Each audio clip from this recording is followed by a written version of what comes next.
Pushing shovel in hand, dirt flying wild. Blood, sweat spilling, dreams of worth untold mile.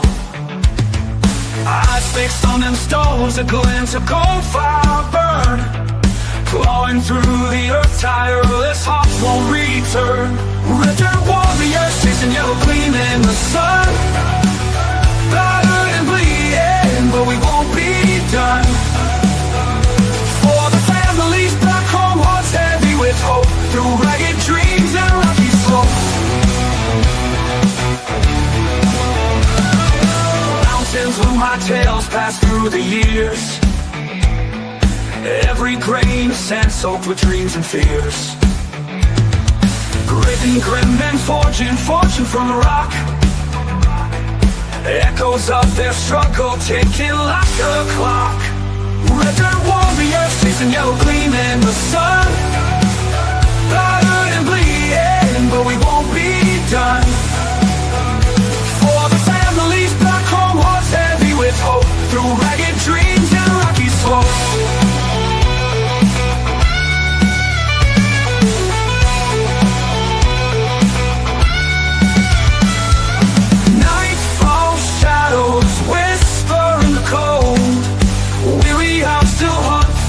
Elusive cold.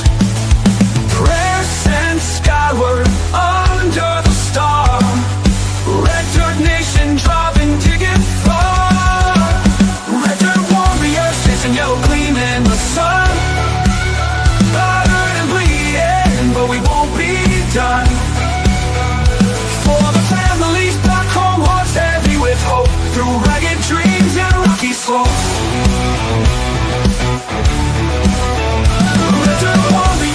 Yellow gleam in the sun. Battered and bleeding, but we won't be done. We won't be done. For the families back home, hearts heavy with hope. Through ragged dreams and rocky slopes.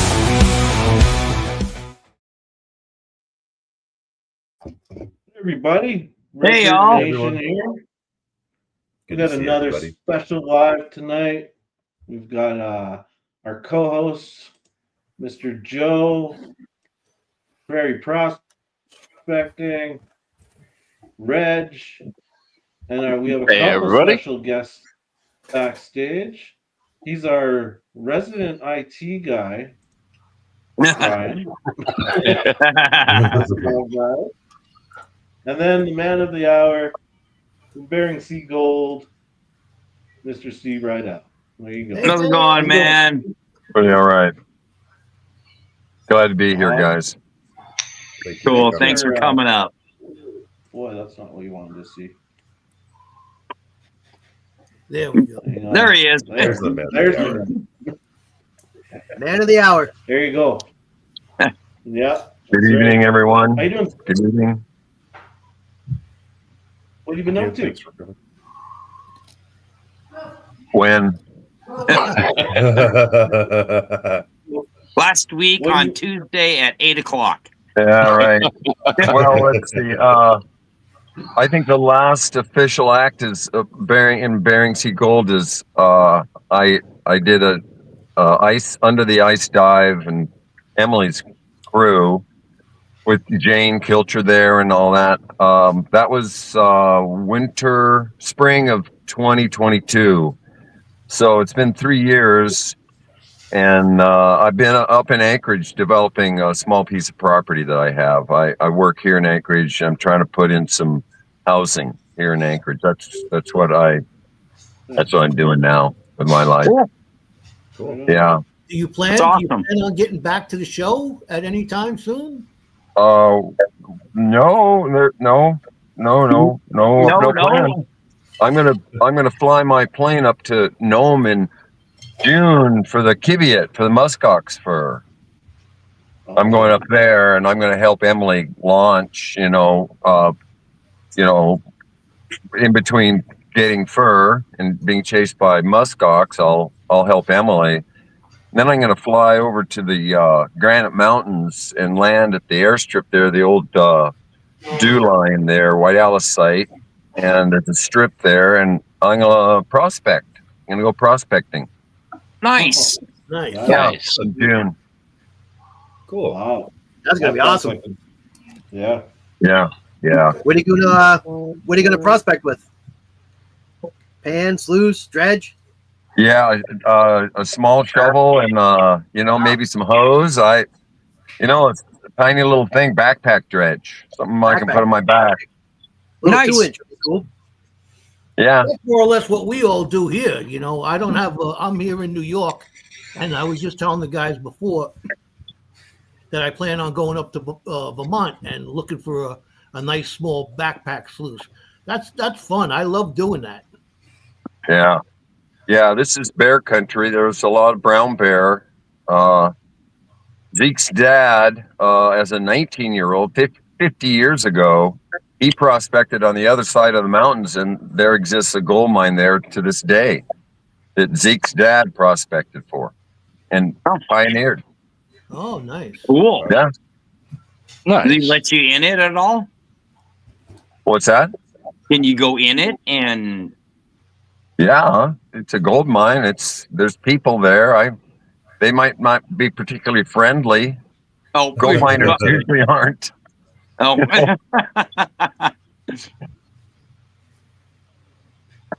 So, go ahead, Prairie. I was just going to ask him, Steve, how did you get started? What inspired you to join the gold mining industry, gold dredging industry, and how did you end up on Bering Sea Gold? Oh. Yeah, that's a good one. No, I was working for FedEx, and when you work over your shoulders for 40 minutes, they stop lubricating. So FedEx didn't tell me that. So I had an injured shoulder. I couldn't work for 3 years. And 2 failed operations, 1 year of fake out by the doctor. So I was on the mend. It's been 3 years since I could work. I was totally going bankrupt. And Zeke had offered to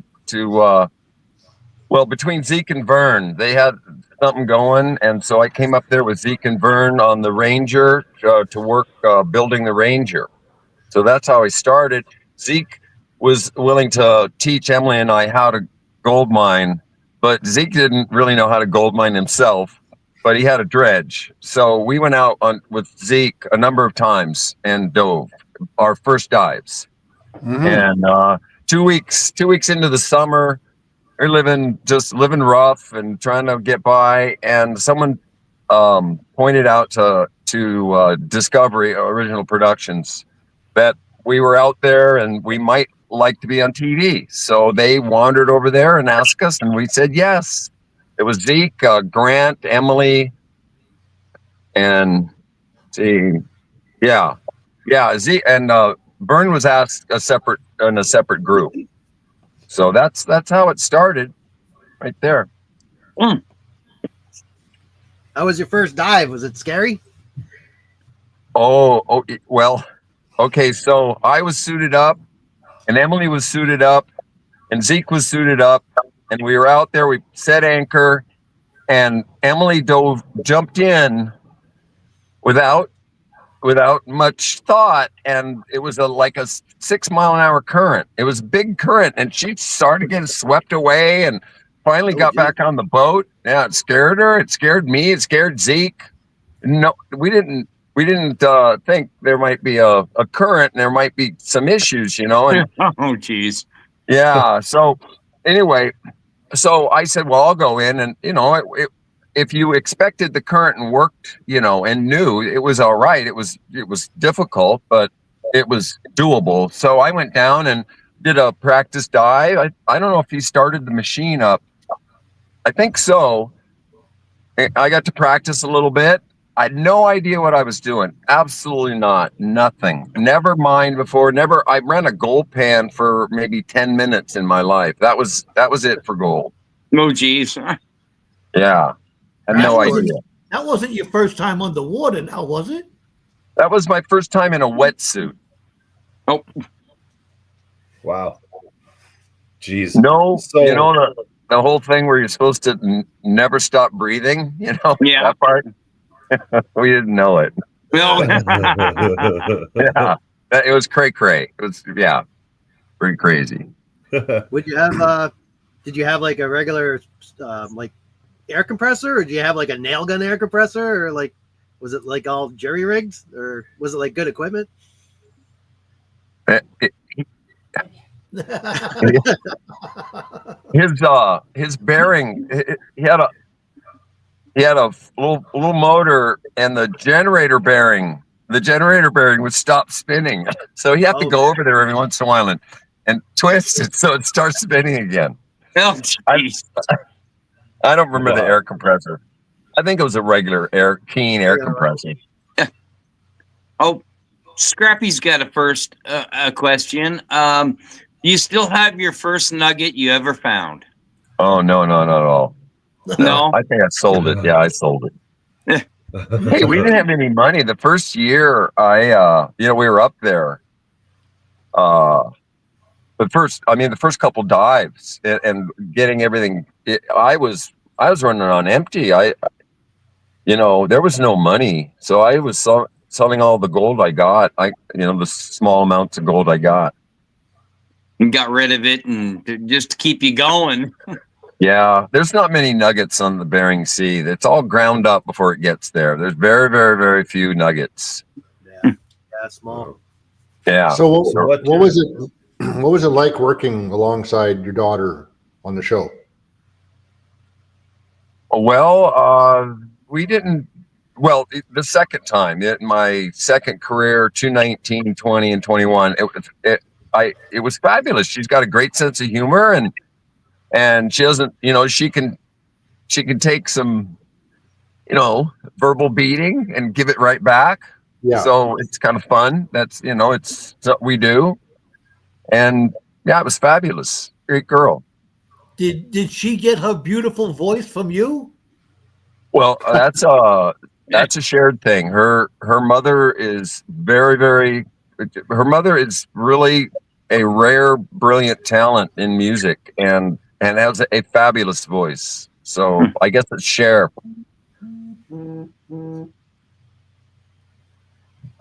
So would you say you get along better with Emily or Scott Meisterheim? Scott and I were like this. Yeah. We couldn't have done better if we planned it. Scott was the one that was told in the beginning by Cameron Glendinning. He was told to commit felonies against me, to steal from me, threaten me, bully me. And it was against the law for original productions to tell him that because they promised him money. So they essentially paid him to steal gold from me. No, geez. And that's, it's a felony. It's they're criminals. Original Productions, Cameron Glendinning, it's criminal. And the ilk that would promote that are criminals. But so I have no quarter for them. So when he came down to the beach to your yurt and he was drunk that time and the police came down there, that was set up? Oh, no. He did. He was, well, no, it was just, they set him loose saying, be a bully to Steve and steal his gold and threaten his life. They told him that we're going to make you a star. That's a quote. Wow. Bullies. Yeah. The cameraman told me, my cameraman said that they basically set him down and said, you're free to, we're going to make Steve the whipping boy. We're going to steal from him, threaten his life.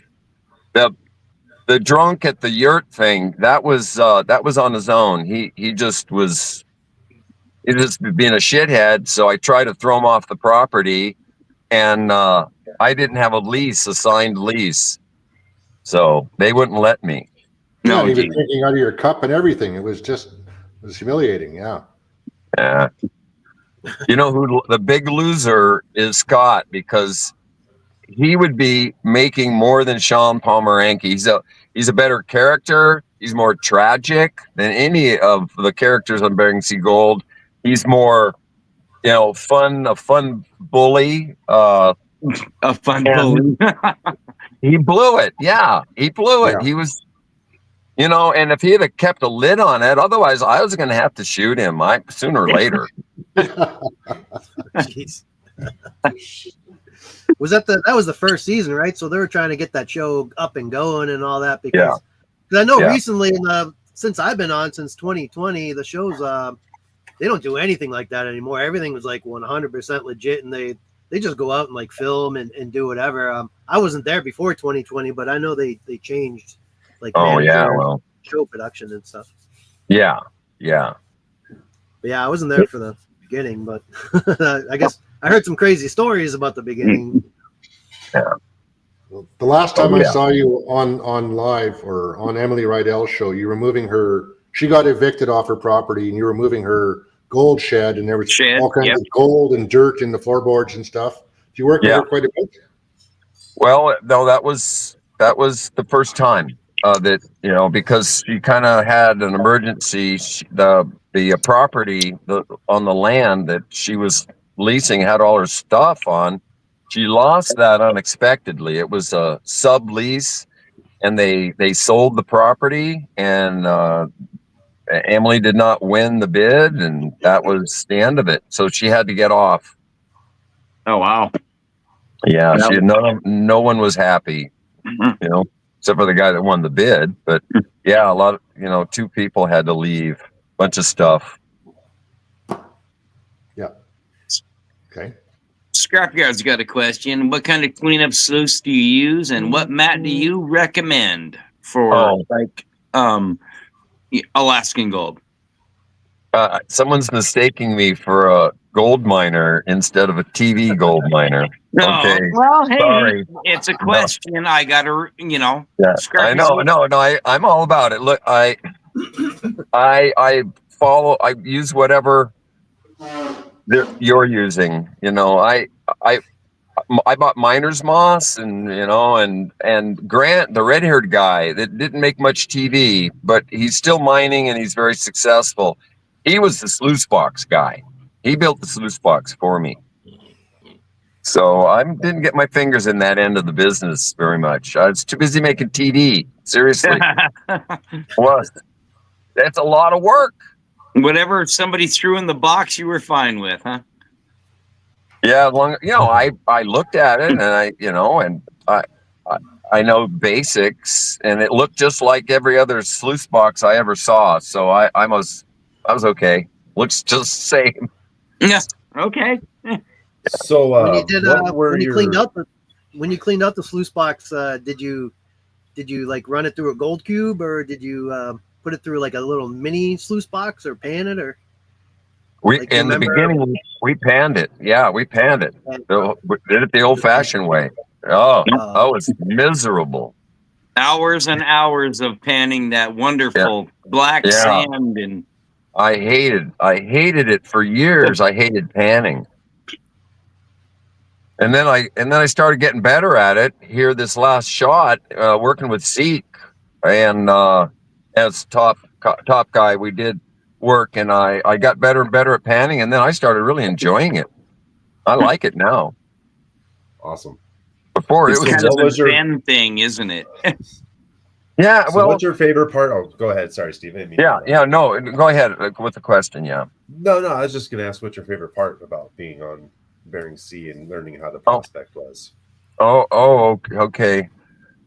Well, the really cool thing is the first season I worked almost for free. They gave me a couple $1,000 just keep me there because I was broke. Okay, but when they started paying us, it was ideal because gold mining, it kills a lot of dreams because no one has any money. You know, you got to quit your job, and here I was getting paid money to learn how to gold mine, and that was awesome. That part was the best thing. Was like, there you were, you had money, you had a place to stay, you had some tools, you had people around you that knew how to mine, that were willing to teach you, that were, but most of them were willing to share. And so that was the awesome part. Yeah. Cool. Sweet. Thank you. Being famous wasn't so bad. People going, crazy Steve Riedel. Yeah. That's fun. Okay, how many free drinks did you get at the bar for being famous? Well, like 2. I'm not a drinker. Not really. I'll have a beer, Right. No. Do people still recognize you when you go out? you know, it's amazing. It still happens. It's like maybe once every 3 months, someone will say something. It's still fun, you Oh, know. cool. But yeah, it doesn't happen very much. It does feel good though. Yeah. Oh yeah. What So was your it's a hoot. What was your most memorable experience while being on Bering Sea Gold? It was running out of air.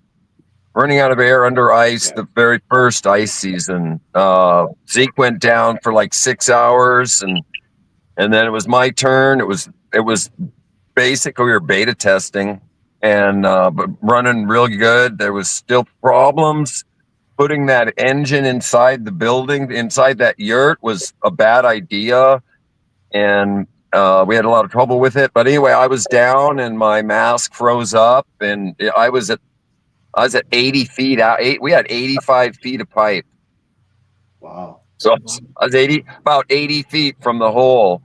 And I did, it was classic. It was like we'd practiced. We'd thought about it and rehearsed it. We never actually practiced. I wanted to do that, but no one wanted to be safe. But at any rate, the thing you do in a hurry is you get on the hose, and like a little squirrel, you run up the Climb up that hose. hose. Yeah, so I had no air. I was running up that hose, and everything went smooth, and I you know, I was excited, but I wasn't panicked or anything. I was pretty excited. I knew I had, you have 4 minutes of air. It may not feel good, but your brain is going to work for another 4 minutes. So I had that in my head. Yeah. Okay, what's your longest and deepest dive? Oh, I don't know how long. There's two different dives there. I think my longest dive was like 6 hours. I might have come up for a snack or something, or water. I think I came up for water, but I was down a total of 6. And the deepest, I was at like 27 feet. I think that's where the deepest, 27, 30, somewhere around there. There's a ancient beach right there that everyone goes on. It's pretty deep. Okay. So I'm going to go off the mining a little bit. Is there any kind of UFO sightings in Nome? Oh, not for quite a while. Not for quite a while. It's been. I'd say they had some 30 or 40 years ago. I'm not even sure of that, but they had them, and then I've never heard of nothing ever since then. But there was that on the show, and the UFOs and gold and all that. That was a hoot. Yeah. That was fun. Yeah. Well, and then I just see you right near the big satellites there. Oh, you mean the satellites? What satellites? Well, I The thought there's antennas? satellites up there. The towers, the The big towers, yeah. on Oh, you Angle mean Hill. that's distant early warning radar. That's It's a radar. Yeah, they had a series of radar, and that was the last one on the coast. There were more on the coast, but that was one of them. And then it would beam back to the U.S. all the way to the U.S. The radar signals. Oh, for early warning of missiles. Yeah, for Russian Russia. bombers. Yeah. And then there were Nike Hercules site, and these guys were missile batteries. The range was about 30 miles, and they would fire from Anchorage at the Russian bombers and blow them up with a nuclear bomb. Wow. Only 30 miles away from Anchorage, like Willow. Yeah.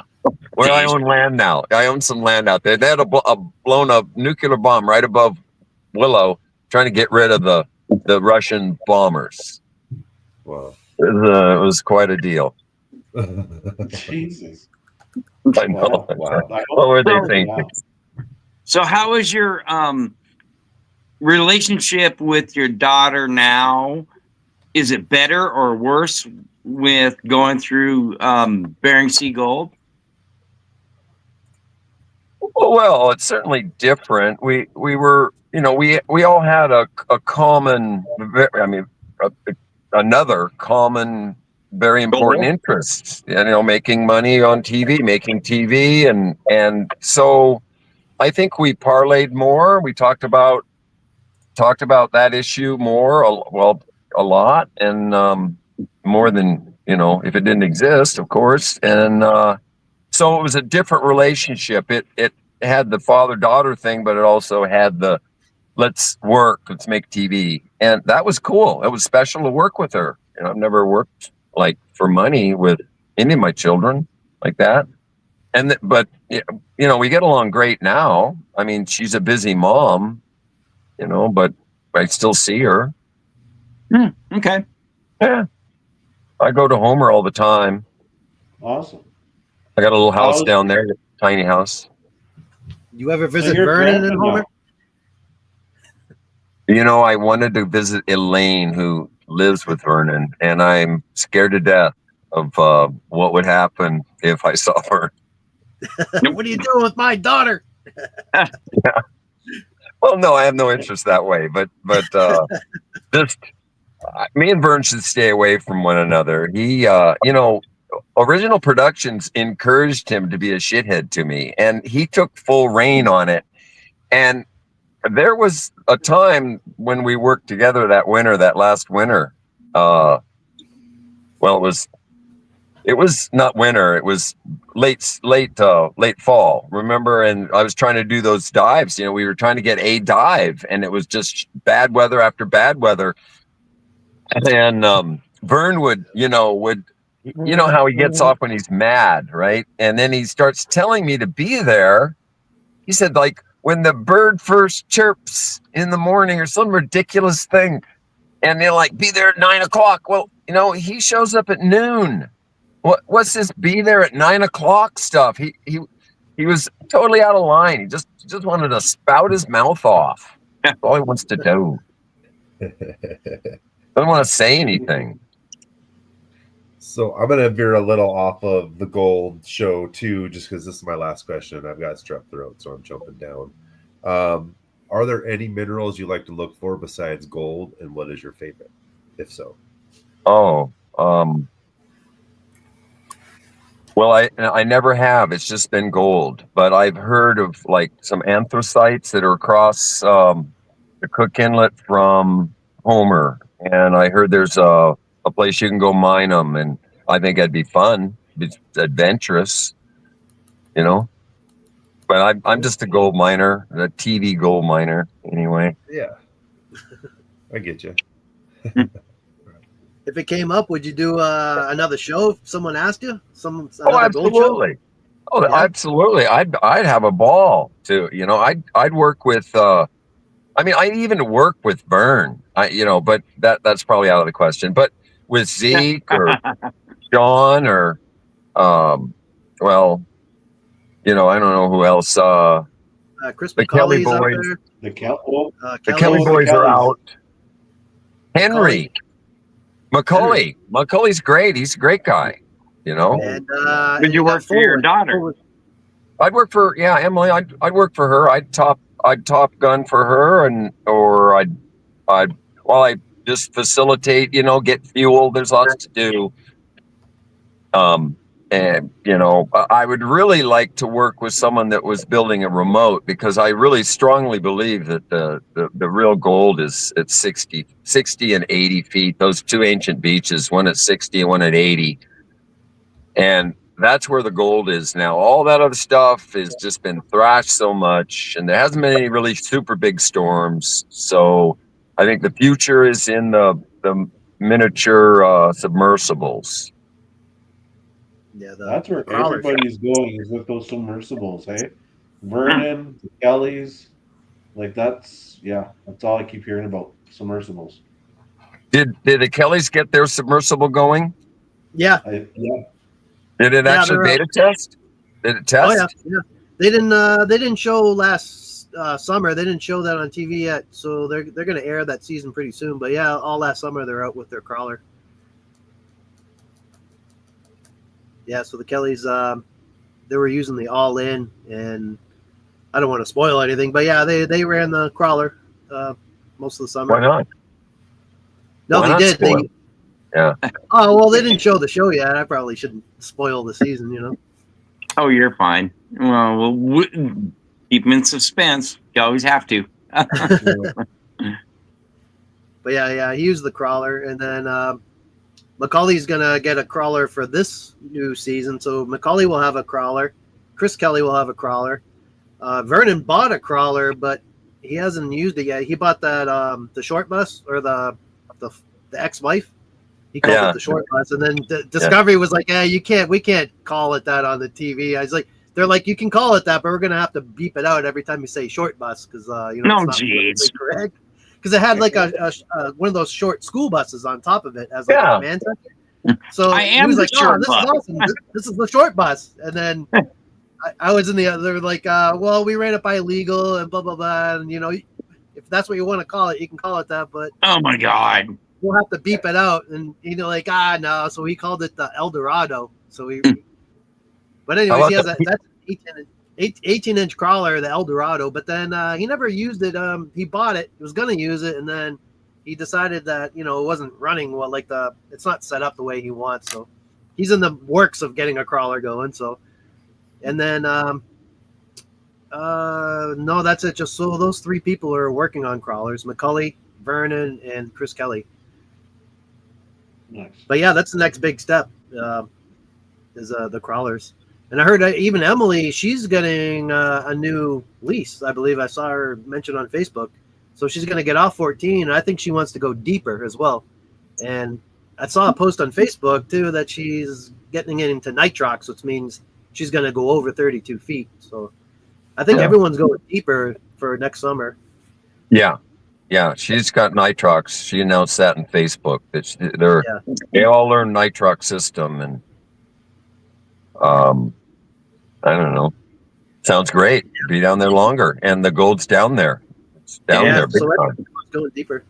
But you're The right. only Yeah, other thing is you might have to have a bigger boat and maybe put chambers in. If you really want to go long term. Oh yeah, that's heavy metal. That's big money. Yeah. Crawler, remote. Yeah, exactly. Or your thing might pay off too if you're going to take your plane way out into the tundra there where no one's ever gone before and mine brooks. Who knows? You could find the next gold rush out there somewhere. A lot of that's unexplored. So big old pile of gold's out there waiting for me. About this big. 20 pounds. I measure my gold in pounds. I want to measure my gold in pounds. But yeah, that would be awesome. That's one of my dreams is actually just to go out in Alaska where no one's been and just randomly just go prospect some streams out there. That's like you're gonna be living my dream. What kind of plane you got, Steve? It's a Luscombe 8E. Two-seater. Yeah, it's I think a Cessna 120 or 140. Right. You know what that little two-seater, 85 horsepower. Little guy. Nice little bush plane, man. That's sweet. Well, yeah, it's a gravel strip plane. It's not a bush plane. It was it goes really fast. It goes 105. That's fast. That's sweet. That's cool. 85. How much weight can it handle? Yeah, that's twist. Yeah, that's 8 Super Cubs. The bush planes go 85. This goes a little faster, lands a little faster, but it'll land no problem on that strip. That's a plenty long strip, and that's all I need. And I'm gonna make some trips in there, bring some gear in, stake my airplane down so it doesn't fly away when I'm gone. A tent, shotgun, whatever. That's awesome. How long have you had your pilot's license for? In my 20s. Oh, really? Yeah. Have you done any other commercial flying or anything like that? No. No. Okay. No, I when I was 15, my brother, father, and I flew from Portland, Oregon to Fairbanks, Alaska.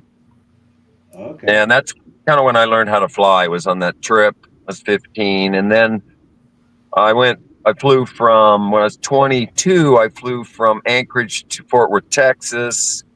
And then I got my pilot's license when I was in Texas. And, and then, with marriage and children, pilot, kind of went away for a while.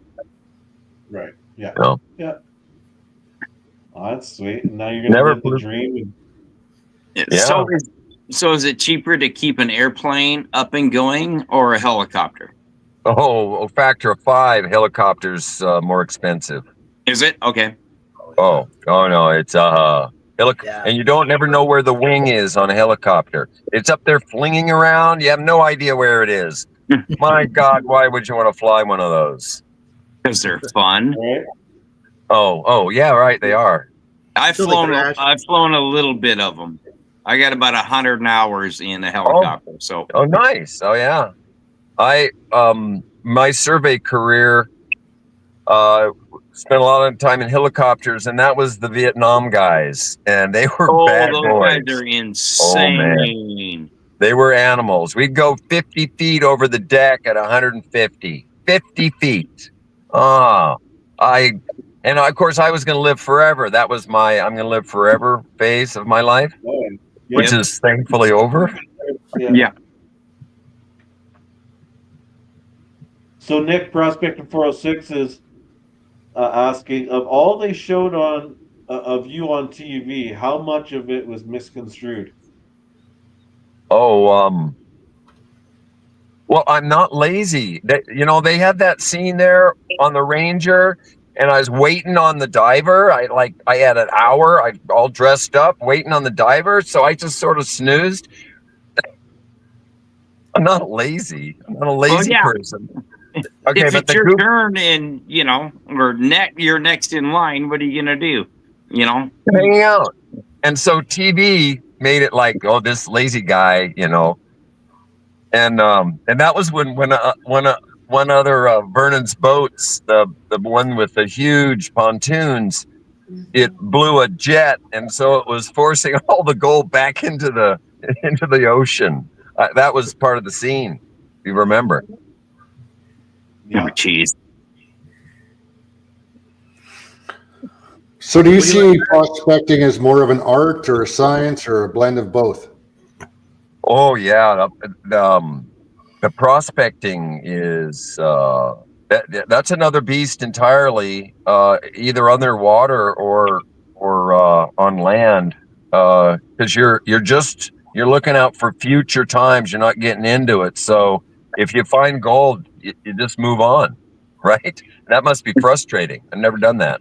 When I find gold, I go for it. Well, yeah. But yeah, with prospecting, you leave it alone, you mark it, and then you move on. My thing is I don't, if I got gold in the box, I'm not going to leave gold to go find gold. You know what I mean? It's a tough call. Yeah. With ice, future ice mining, if you're going to do that, I still think the jury's out on ice mining. I don't know. At any rate, but if you're going to ice mine, it's really nice to be able to poke a hole over some known gold. Yeah, that's true too. If it's known, yeah. Man, it sure saves some time, because poking a hole, that takes 2 days, sometimes. The ice is big. Yep. I've seen in one of the episodes that when they were doing the ice mining, that Pomeranke was out there with the divining rods. Do you see a lot of people up there using them, or what is your take on divining rods? I think they work. Yeah, that's my take. I applaud them. I think they work. I really do, because they do work. I mean, I've not gone divining and then found gold, but I've poked divining rods where I know gold is, and it'll point at them. And you poke where that gold isn't, and it won't poke. So and Sean loves them, and Zeke likes them. Yeah. the world is a mysterious place. We're only scratching the surface of knowledge. That's for sure. You know? That's for sure. Oh yeah, Absolutely. So, how do you handle the pressure of being on camera while managing the challenges of dredging for gold? Well, it's, you know, the best way to be on TV is to ignore the camera. It's to, you know, you know what you're doing, whatever your activity is, you may position so the camera can see you. You might delay so the camera can do something, but you don't really think, well, there's a camera there, I'm doing something. You think, I'm doing something. I kind of the camera's there. It's a criteria thing where if you can block it out, and then you're more yourself. You're more, because you know, people can really tell. I mean, I know I've seen it a lot in discussions where they call fake out on Bering Sea Gold, because there is times where, well, you know, people they're just acting, 100% acting instead of 10% acting. And that's fake. People don't like it. Understandable. Yeah. This is, you know, and actually, you know, I think in the overall original productions discovery has not fully, not even 50% really discovered the drama of what it is to mine for gold in Nome, Alaska. They just, because they were so focused on doing it their way and making TV and making characters, they forgot to look at the real drama, because this is man versus a heavy reality. And the reality is you're going to die and go bankrupt at the same time if you don't do it right. And it's dangerous, and it's exhausting, and it's spiritually depraved, because there's very little beauty up there. You know, it's not a pretty place. It's a depressing town. They don't paint their houses there. Go figure. How depressing is that? So it's man versus this, and Discovery, I don't think they didn't wrap their heads around that. And that's the most important thing of what's going on there, is men steeling themselves, and women too, against something that's hugely difficult, and they become better men for it, and women. Right. Some of them. One of them. So I think one of the things that they don't show a lot too, that I noticed, was like how hard it is to get something. Like when something breaks on your boat, there's no Walmart there. There's no like they don't really show how hard it is and difficult it is just to get some basic parts. Or sometimes you got to go out to like a junkyard or like someone's junkyard and find something that might work and rig it all up. You know, they show a little bit of that, but not really much. Yeah. And you know, that's one of the hardest things to keep your boat going. You know, there's no Ace Hardware there, huh? No, there's not even a gold store there. Like there's no gold store in Nome. You can't buy a gold pan, and I mean the hardware store might have a gold pan, but that's it. Yeah, there is a pretty decent hardware store, but like a story I have, the oil plug came off on my wheeler, so I ordered one from Honda in Anchorage, in Palmer. I told him twice to send it to Nome, not to my credit card address. He sent it to my credit card address in Homer. So it wasn't 4 days getting there. It was 8 days getting there. You know, because it's 4 days. I called him up at 4 days. Where's my plug? Oh, sent it to the wrong place. Sorry. You know, bye. Click. Okay. Right. Thanks. Yeah, So- man. You were touching on the acting and stuff like that. Who's been the fakest person? Well, The most acting, and you know. Okay. I'm going to say Brad Kelly, but before I say Brad Kelly is deeply an evil man. Deeply one of the most evil men the most evil man I've ever known. And even those people from LA, all those filmographers with Discovery Original Productions, he's one of the most evil men that they've ever met. And he has such a obsessive compulsive memory that he can fabricate. He fabricated some really, really good scenes, like I'm the captain. That scene where his kid is like disobeying me, is like not pulling the anchor when I told him to pull. It was like, pull the anchor. I'm the captain. Well, Brad manufactured that. He knew what his son would do. He knew what I would do, and he made it happen. He's brilliant. He is, but he fabricated a lot of that shit, a lot of the trouble. The destruction of the Reaper. That was all fabricated. Oh yeah. Huh. Yeah. That was Brad's fabrication. Brad being the father, right? Yeah, he's the father, the one that woke up being stabbed by his baby mama. Oh, Jeez. Yeah. how do you wake up being Well, you marry a batshit crazy woman. You have a kid with her. You try and hang with her.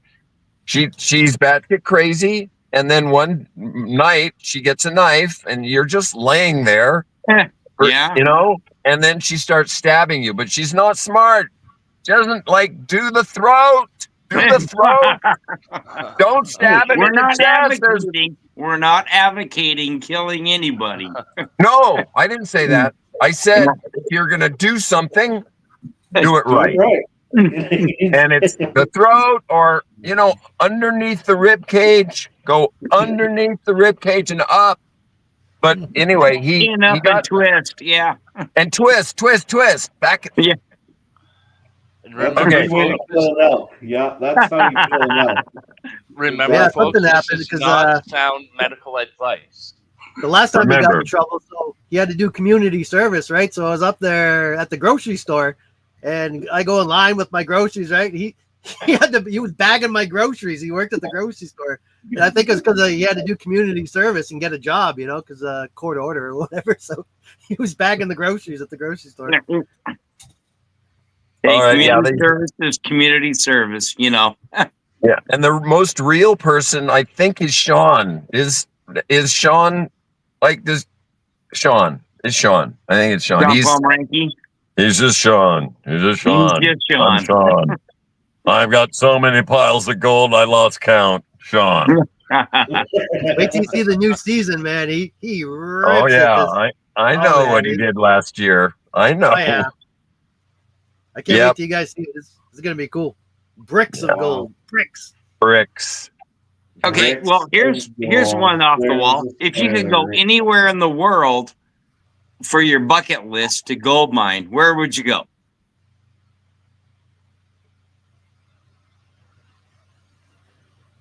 Well, it's not where I would go; it's what equipment I would have. So if I could go anywhere with whatever equipment that would work, it would be Nome, Alaska, 80 feet, with a remote, with something that would lift boulders.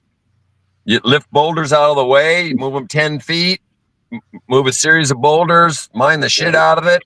You'd rape that place. You'd be getting I would be richer than Sean, and I would stick it in his face too, like I'm richer than you, Sean. Right I on am TV. Sean. I am the new Sean. I'm the daddy of the daddy of gold. And then I would hire Andy Kelly. I'd give Andy Kelly like $50,000 to be my bodyguard, and to look sideways at Sean like this, Jesus Yeah. Christ. No violence. Just keep Sean in his place. Number 2 guy. It's shorter than Andy. Shorter, quite a bit. Yeah. Sean moved to inland mining, didn't he? Yeah, I did. Yeah. Is that He's a great guy. Sean and Steve I want to throw in a word for him, outside TV, the way they treated me, Mr. Neophyte, impoverished guy. They were gentlemen to me. They were great. And Steve, Cool. especially Sean, when we were out at the bluff, Sean let me hang out in an actual house that actually had a heater, because I was living in a tent, and yet I lived in a tent out there. It didn't really have a heater. So yeah, so Sean invited me, and it was great. What would be your biggest surprise that you found? The biggest surprise? Yeah.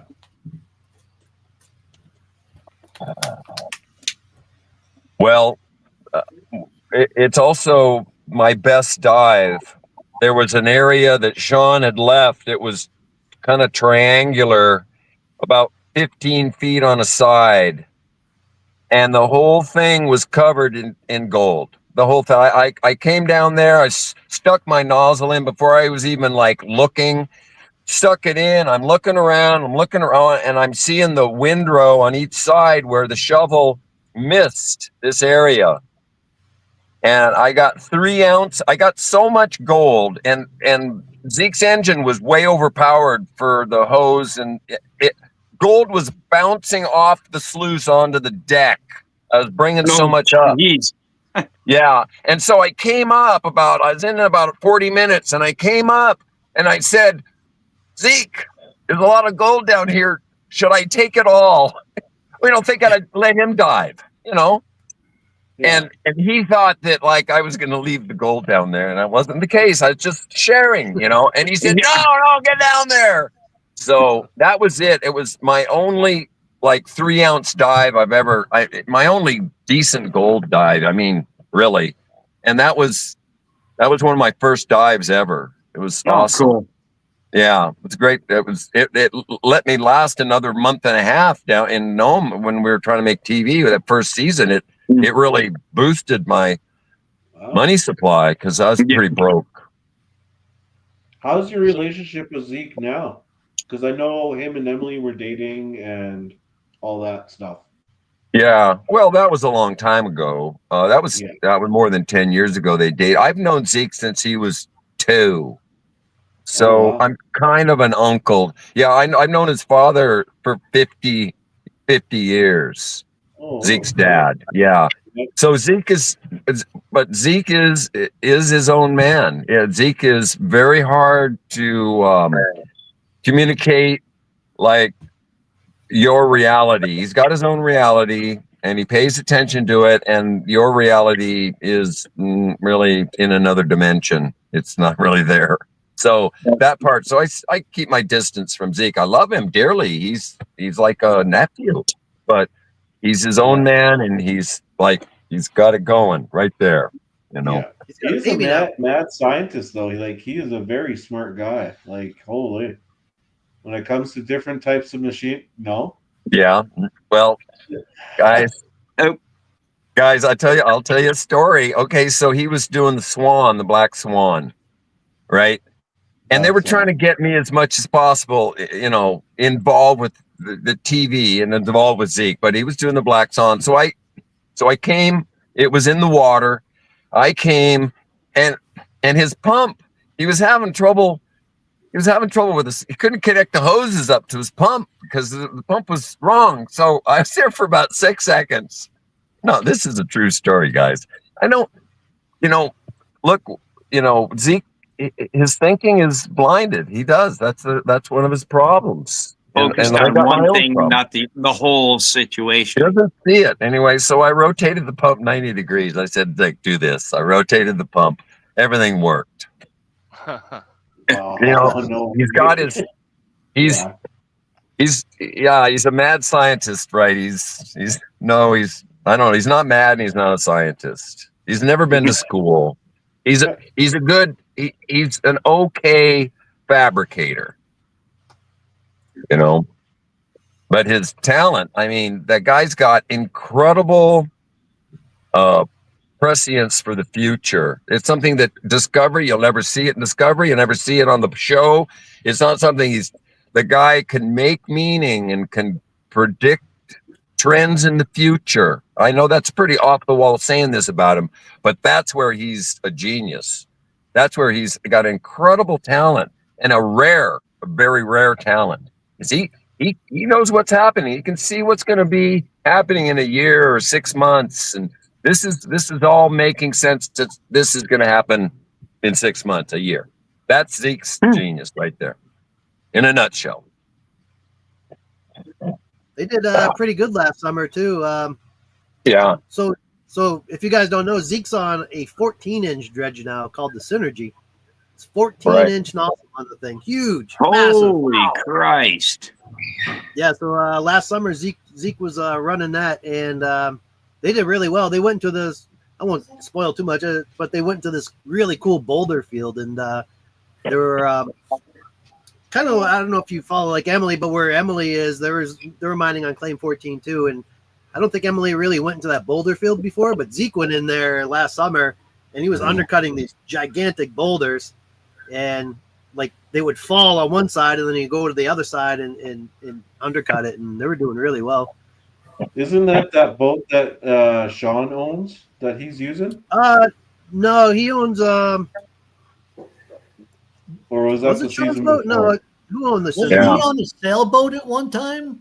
A converted Yeah, he was on the sailboat? Black Swan, that sailboat a couple years ago. Yeah, but that didn't work. But the boat he has now, is awesome. He bought it fully built. It's an incredibly built boat. The guy that built it, it's got 20 years of mining and is an awesome guy, and had to sell it to him. And he's got a great boat for sure. Zeke does. Yeah, I think it's the biggest suction dredge one in Nome. It's 14-inch nozzle. Uh-huh. Wow. Yeah, it's huge. 14 inches? 14-inch nozzle. Yeah. So I remember when I was out there last summer, right? So the camera guy, I was piloting a boat that delivered the camera guys to the boats and the camera divers. So I remember when the camera diver would come up on his dive off the Synergy, he would be, oh my God, that thing is insane. Like he was terrified to get the camera close because it would literally like start sucking. Like he could feel it like 6 feet away. He could he had to swim away. Like he was terrified that he was going to get sucked up in that thing. And they have a man on the end of a 14-inch dredge? Yeah. So there's like a winch that kind of holds the nozzle. So like if you got to get up and move, right? So they'll up on the winch, and it kind of helps you because I think just a nozzle weighs like 260 pounds or 160, something crazy like that. Just the nozzle. Never mind the hose. I mean, the whole hose probably weighs 3,000, 4,000 pounds, you know? But yeah, wait till you see it. They should be releasing next season pretty soon. But yeah, it's a big dredge. Hey, do you have any behind the scenes stories or moments that the viewers might not know about? Well, my favorite behind the scenes is the first season they left. Discovery left. It was they got what they wanted, and Emily had a small dredge, a beach launch dredge, and I had a beach launch dredge, and we go out and we'd mine. We didn't really know what we were doing particularly, but we were doing it, and Emily called me over. I was down. Emily came swimming up and was waving at me. She had problems with her dredge, so I went over there, and it's just amazing, the steel of that woman. It was cold. There was no hot water, and she had fouled her ropes in the motor, in the outboard, and she was diving down, holding her breath, no hood, just a wetsuit, no hot water, down there working the thing and working it, and then she'd come up and she'd breathe and she'd go back down, and she did that a couple times, and she came up and she was crying because her head was so cold. It was just in super amount of pain. And she'd go back down. Finally, she got it released, and everything was fine. We got back together, but I mean, we went back to mining. But it's just watching her go through that pain and go down multiple times was just amazing. And no TV, no cameras, no nothing. I mean, it was incredible woman. So she's got some tenacity. Yeah, she can take a few hits and keep on coming after you. Cool. There's no safe place. So a few winters ago, Emily left the show to go have a baby and put Jane Kilcher in charge. How was Jane Kilcher to work for as a boss? Oh, You guys, we're running out of time, but I love Jane, and they put her. Okay, so she was the fake top guy, right? The fake top guy, because she doesn't know how to top guy. But I was the real top guy. She was the TV top guy. So there was some fakeness going on. But she's a hoot to be around, and I'd be around, she'd be around, and we'd be doing our thing, and the divers would come up, and she'd be, excited and doing things. And she wouldn't handle a shovel though. It's hard to get her to shovel anything because she's Jane Kilcher. Yeah. And then she had issues drinking one night. Uh-oh. And I got blamed for it. Yeah. You got blamed. Yeah, there was this much booze in the bottle. That much. I took this much out, this much. I was just sipping it. No big deal. They saw me. I don't like booze that much. I was just sipping it for entertain my brain. Well, I had to leave early, and she finished the bottle. Uh-oh. And I got blamed. I got blamed for it. Oh, It was like, what are you doing this? How much booze? Da. What's up? And they went to Emily. Instead of coming to me, those little punks at OP at Discovery came to Emily and were like yapping their jaws. And she's like, doesn't sound like Dad at all. I've never seen him ever drinking, not that much. So they sussed it out. It was Jane Kilcher that was sneaking the booze. no. Oh, boy. Yeah. Anyway, I gotta go, guys. Sorry, but I No, for double sure, booked. Steve. Oh, no problem, man. Thanks so much for coming. We appreciate you coming up, Oh. man. I am Thank you very very happy much. I could. It's been very There's nice. so many meet you. stories Very to nice tell. talk to you. Well, we might have to have you back up. Absolutely. Yeah, I'll connect with you, Steve, and maybe we can come up with a plan for you to come back. Absolutely. That'd be fun. Thank you Awesome. very much, man. Okay, guys. Okay, have a Later. good one, Steve. Thanks. See you next Thank you. time. Awesome. Cool. That was great. That was a fun little. Yeah, Steve's fun. Steve's fun. He's got great stories. We're definitely going to get him back because we could just talk to Steve forever. He's Oh, yeah. Oh, yeah. He sounds like he's got more stories he wants to tell. Oh, yeah. I think so. He's got a lot of stories. A lot of them you can't tell, though. That's fair, and that's for backstage. So Yeah. For an after party. The That's wingman thing or what? exactly.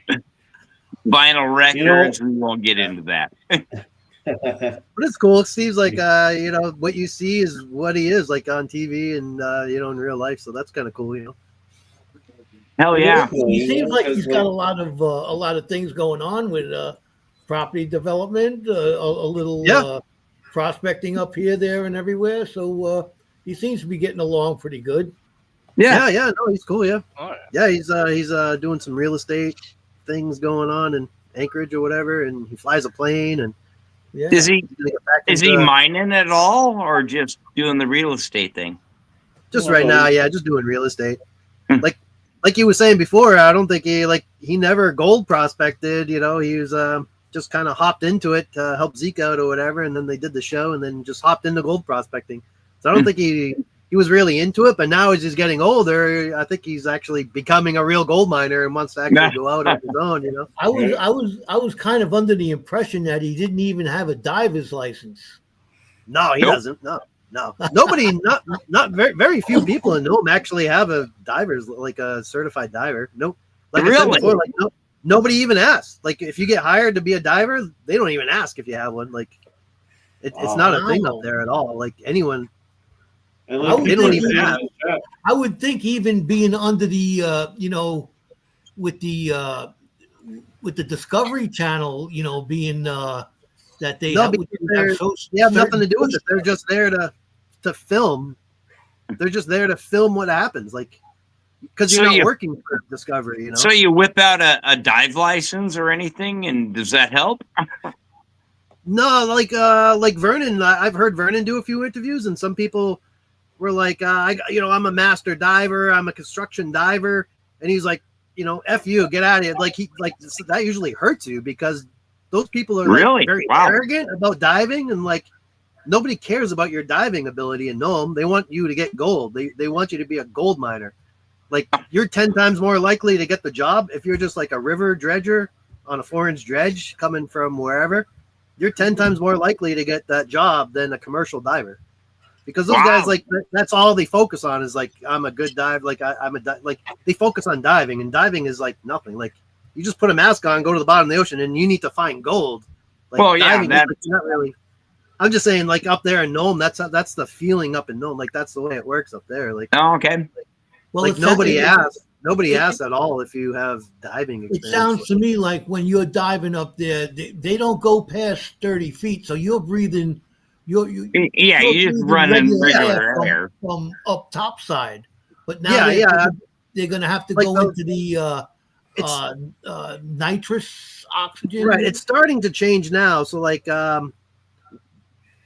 2 summers ago, when I was there helping Vern, right, that was the first year they're doing nitrox. And that was a whole new thing that's starting up there is the deep diving. So like what Vernon was saying last week when he was on the show, like he hired a guy from Dive Alaska and flew him up personally. He paid for his flight. He paid for his presence there in Nome, put him up in a hotel just to teach us how to use that nitrox machine. Like professionally. And I recorded the whole conversation. He was there all day, giving us all instructions. We wrote it all down. Telling us all about the dive tables and stuff because we're going over that 32-foot threshold now. And then you got to hit the dive tables, and that's... right. So now it's more important, I guess. But before, like that, it was a nothing, and it's actually more important now that the tender, because the tender is like when I was tending up there last summer. So like I was responsible for that nitrox machine. I was responsible for those divers. Like I'm running all that nitrox, not the diver. So the diver just goes down and focuses on gold. And I'm the one who keeps the dive tables and tells them like, hey, you need to be, when you come up, you got to stop at 15 feet for 8 minutes. So that was all my responsibility. So you want the divers just to not even think about, I mean, they need to know what they're doing, obviously, and have it in their mind, but you need to have the tender is becoming more and more important than what they used. Like before, tender used to just whatever, just make sure that there's fuel in the air compressor. But now it's becoming a tender job to be more focused and more important than it was.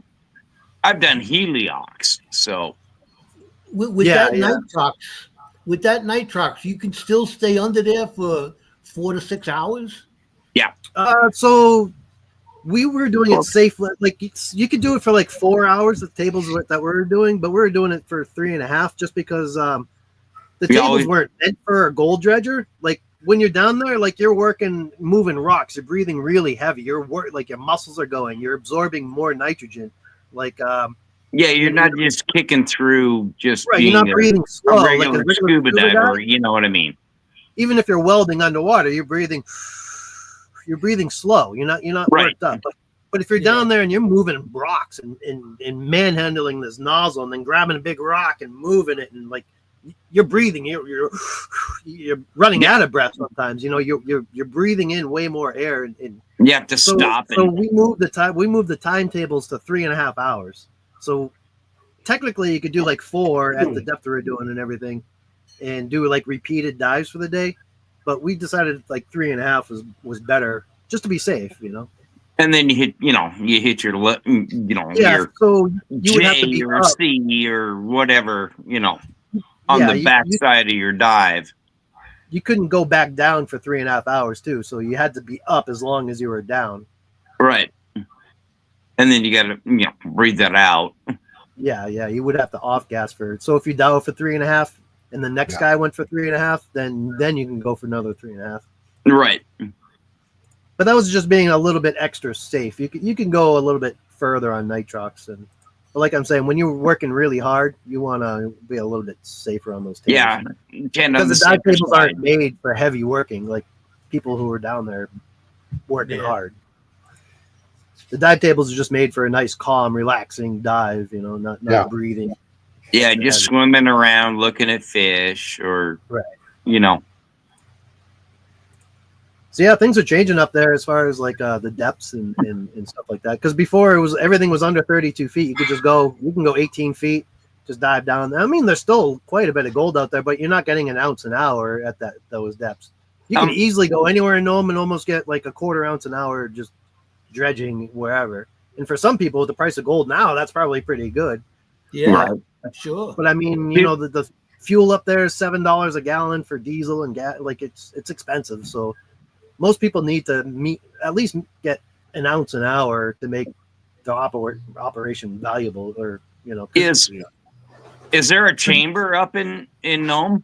No. So the guy that I dove with, Gary, he got bent the year before I went up, and they had to fly him to Seattle. So he had to go in that jet that only goes like 2,000 feet above the surface.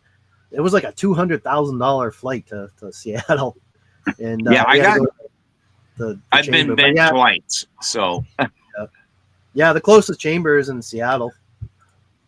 But mine was I was working in Wyoming and had to fly to Denver, or had to go to Denver, so it wasn't a big. Yeah. Yeah, no. getting So bent Brian- sucks. So Brian, you agree with him that maybe 60, 80 foot's going to be a lot better gold? Oh yeah. So 2 summers ago when I was working for Vernon, that was like I said, with the nitrox, we were able to go to 40 feet. So we hit 40 feet, like 40, 43 feet. And man, there was a couple places we were getting 2 ounces, and it was an incredible amount of gold. Just wow. Like I got some of the videos because they weren't filming that summer. So I was able to do some YouTube videos. So I did some YouTube videos of it. And that's where the gold cube was just lit. There was just so much gold. I mean, and we were only doing like 40 hours, and we were getting like, 30, 40 ounces. And it was really good. But just about anywhere you drop down at 40, 43 feet, there was just gold. There was now those crawlers that everybody seems to be starting to use up there. How deep can they go? And are they all controlled from up top side? Yeah, different people have different things, but yeah, they're all mostly hydraulic lines. Like the only one that's really has one going now is Chris Kelly. So I sat in that boat and saw how they did it. So they got all the hydraulic lines in the boat itself, and then they just send the hydraulic lines down through the umbilical down to the machine. And it's basically just like it's a tracked vehicle, so kind of like a tank tracks, and then they have a very simple one, and all it is basically like a robot with tracks holding a nozzle, and then that nozzle has like hydraulics that makes it go left, right, up, down, and then and it just crawls along. I think theirs was only like an 8-inch or 6-inch or something. It's a very small one, but and it's one of the more simple ones. Like they have really good ones that are like $1 million ones out in Nome right now running. There's 2 of them. Plagio and Costa Bulaga. Anyways, there's 2 boats that are running really not high end ones, and they don't even talk about the gold that they get. I mean, it's probably but they have like $1 million ones where they go down, and it's all different kinds of hydraulics and like Chris McCulley was talking about the one that he's getting. It's actually going to classify underwater. So when they suck up, I think his was it 18-inch or I don't know. It's a big nozzle, right? So it'll suck up like 18-inch material, but then it classifies it underwater. So it takes that stuff and runs it into a hopper with a classifier, like grizzly bars or screen. So it'll take the material, it'll go through that classifier, whatever goes through, goes into like a sump. And then there's like a 6-inch dredge on the bottom of that sump that'll suck the 6-inch hose up to the top and then run that through a sluice box. Oh, wow. So you're not bringing like big 18-inch rocks to the surface. They're all getting classified underwater. So there's all different types of crawlers. It just depends how big your pocketbook is. So like the one Chris Kelly's using, I think was a 6-inch or 6 or 8, and then that's just bringing all that 6 or 8-inch material up to the surface and running through the sluice box like a regular dredge. So it's like all it is like a robot just holding a hose instead of a dredger holding a hose. Yeah, yeah. So there's all different types of crawlers. It just depends how much money you got, you know. But That the one should be like interesting to Cully's see. getting is going to be a really high end one where it classifies underwater and just brings the good stuff up top. But Yeah, then they cool. can go as deep as your however long your hoses or hydraulic lines, so they can go 100 feet. Like the ones out in Nome right now, I think they're in like 80 feet of water, 100 feet of water. They have these huge reels, like a fishing trawler, where they have the umbilical on these gigantic reels on the main big boat, and then when it goes down, they just unreel it like 80, 100 feet or whatever. Wow. Wow. But there's problems with those things too. So like, there's not a dive. The good thing about a suction dredge with a diver is they classify the big material to get it out of the nozzle, you know, because you'll get it really clogged. So the other problem too with having a crawler is you don't have a diver to get the big rocks out of the way. So or visibility to see what's going on, you know. Smack the hose to get rid of that rock that just wants to flap sideways. Right, you know what I mean? You've been there, done that. Oh yeah. So people are trying to come up with a way to do it. So like some of them on the nozzle, they'll have like hydraulic pistons, like 4 pistons that are on the nozzle itself. And then if there's a rock on the end of it, like this hydraulic piston will shoot it out. Some of them have water blast where there's 4 jets of water that they'll bypass, and they'll shoot a high, beam of water at that rock to shoot it out of the nozzle. So like I'm saying, it depends how much money you got to do it. But I mean, if you do it right, and that's what I'm saying. So many people go up to Nome not knowing anything. They just think there's gold on the bottom of the ocean and they go get it. And that's farther from the truth. I mean, you just need the right equipment to get it, but they don't know how to do it, you know? And a lot of people today still, even the big guys still have problems. I see some of those professionals that have been up there 10 years come into the harbor, like when the weather's good and they're all welding. You could see them all welding all throughout the night trying to fix something. And then they get back out there. At the end of the day, after those crawlers, do they leave them on the bottom? No. They So they got to retrieve them every day. Yeah, they're all on big winches, so it's just like cables. Send them down. They'll be on big cables, and then you just winch it back up at the end of the day. Oh. And they just crawl on the bottom of just like an excavator track, you know.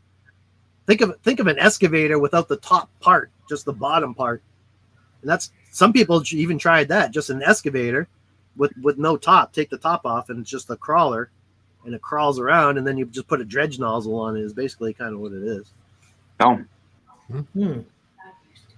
To simplify it.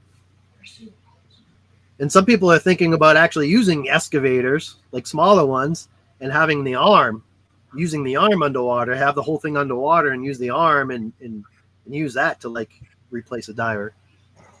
But I've never seen heard people talking about it and everything, but no one's actually done it. Seems like a little bigger feat. Yeah. Yeah, working in the ocean's just so hard. It's tough. If you can figure it out, you'll be a billionaire. But so far, no one's really. She's an unforgiving, wonderful woman, huh? But that's why there's still a lot of gold there, because it's so hard to get, you know.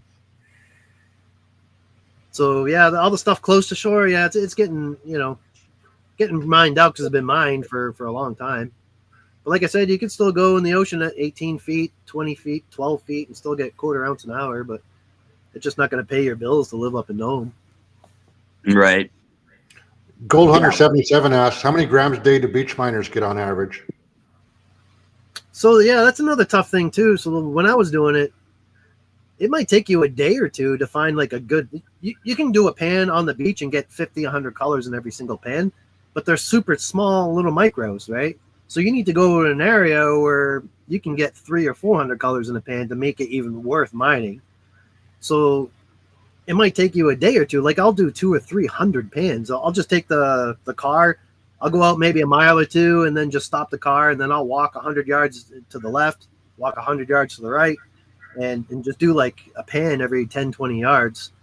And what you got to do too is you got to take a shovel and like go down maybe 6-8 inches, and you're looking for that red granite layer. Like that's a really good, or purple sand, because it'll be garnet and black sand mixed together, so it'll be like a purple color.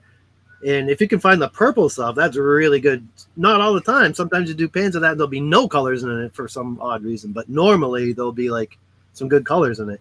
And if you can find a good spot that has, you know, some good colors, at least 300 or 400 pieces in a pan, then, you know, you'll have to take that dirt. So you can either put it in your car, you can either set up your sluice there.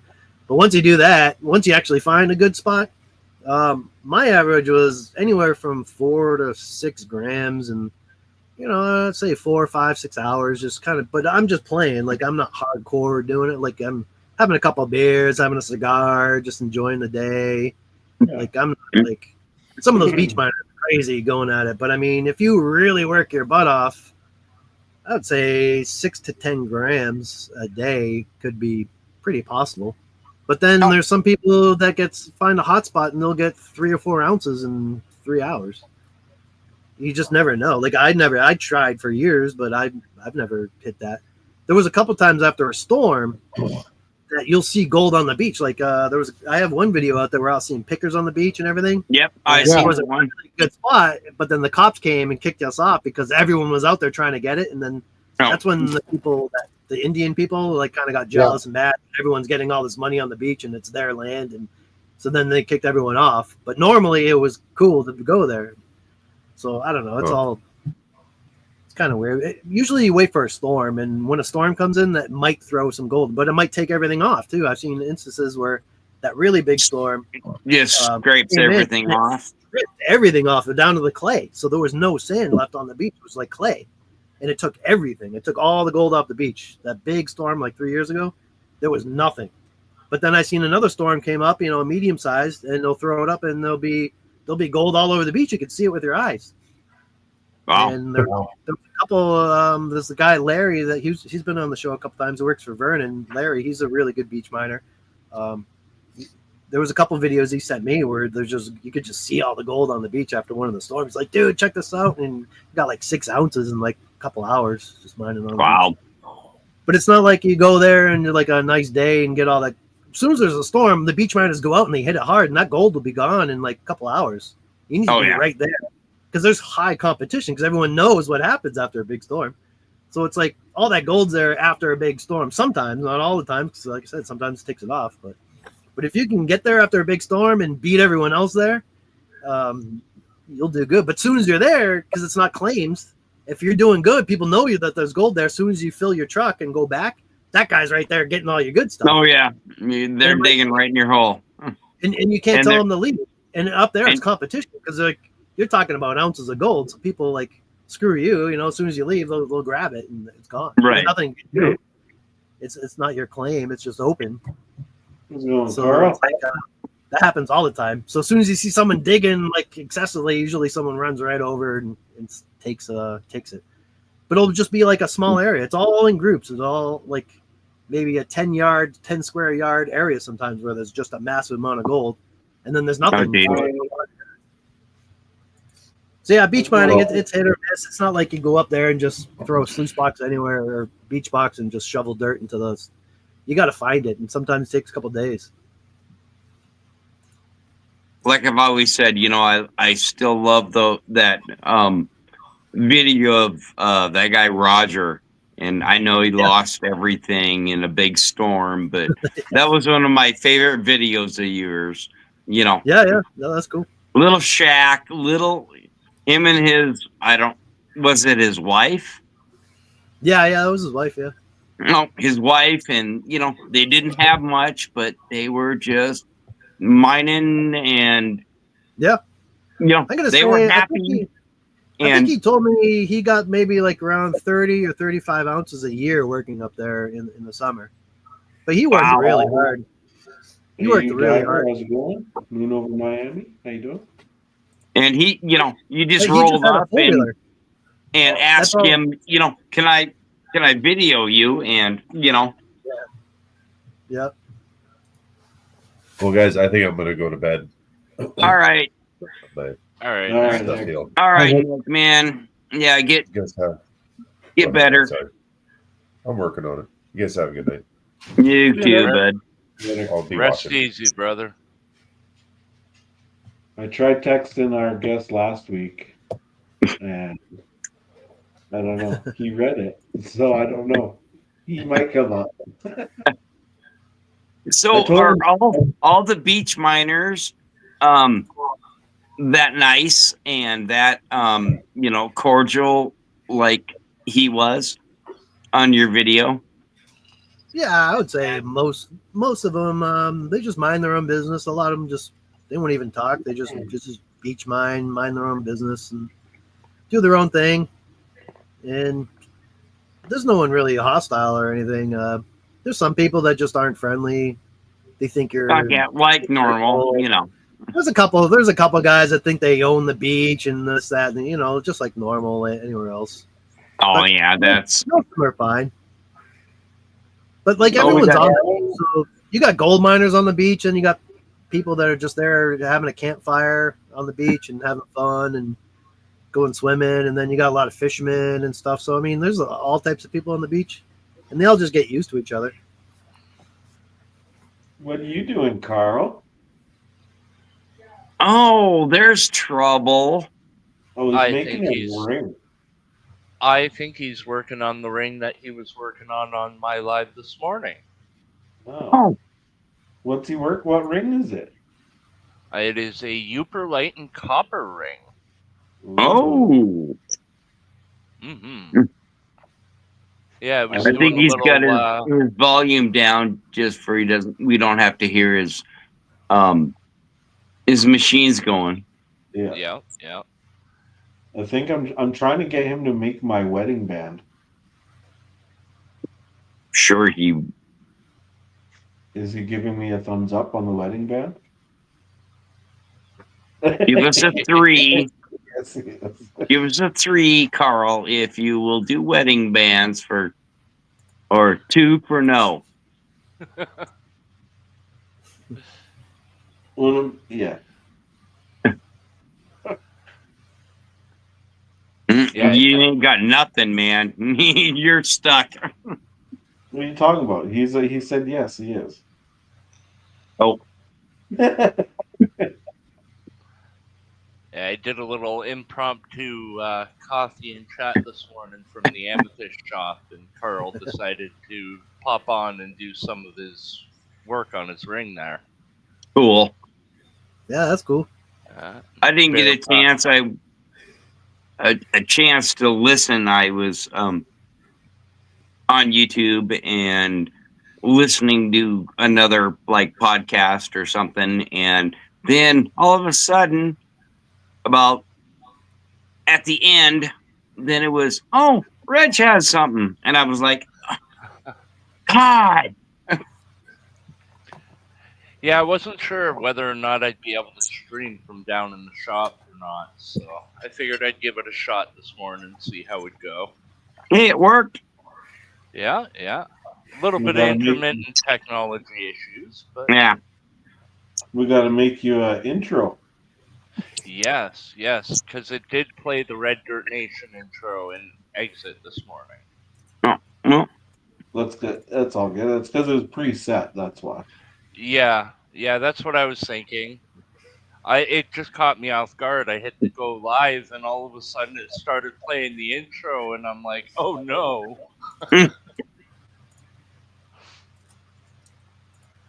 So Brian, Hi. is the gold alloyed with other stuff there? Like here we have like platinum and stuff. Is there any other alloys or just pure gold there? No, it's actually it's I forget what it's allied with, but I think it's only like 76%. It's not super high up there. No. I think there's a lot You of guys- silver, copper. do you guys find a lot of like mercury covered gold? No, I haven't up there. And once a couple of times when I went to the streams inland, I found some mercury gold, but no, usually the ocean stuff's pretty good. There's not too much mercury in the ocean. So in quote theory, the mercury's staying up in the creeks. Yeah, there was only a couple spots probably where some old miner was hit before and just got some mercury on the gold, but in the ocean, yeah, it's pretty good. Well, I mean, so when you cash your gold in there, there's a gold buyer there. He gives you 80% of spot. So I guess gold must be a little bit above 80. I would assume.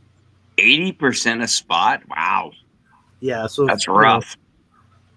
yeah, that's what they pay right there, cash. And when you cash your gold in, if you want, like they don't ask you even your name. You can make them. They'll ask just to write on his books, just any name. You can just put Mickey Mouse.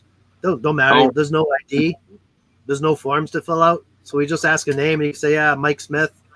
And even if he knows it, like he knows exactly who you are. It's a small town, but he'll write whatever Right. you write. Tell him in the book, and then yeah, just $100 bills right on the counter, cash, 80%. Okay. You know, So you try to save some, take back the lower 49, get more money for it? I never cashed any of mine. I have all my gold. oh, do you? But Okay. I went there with Gary. Like Gary would always cash in his gold, or I would go with other people just to hang out and they would cash in their gold. But no, I took all mine back.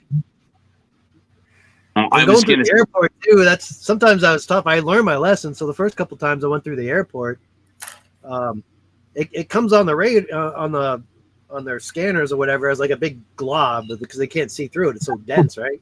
So they always like rip it out of your bag, and they're like, Oh, I'll be my like, God. hey, that's gold, and they'll just open it. Like I'll have it in a jar or something. They'll just open it. And when they open it, like because you know it goes up and down, like a whole bunch of gold falls out because like it will be on the cap. And I'll tell them like, hey, that's gold. Just be really careful when you open it. And then I eventually got it down to a science where like when you have your carry-ons, you're always supposed to put all your batteries and lithium batteries on your carry-on, you know? So I wound up getting like these Oh, little that's packs cool, Carl.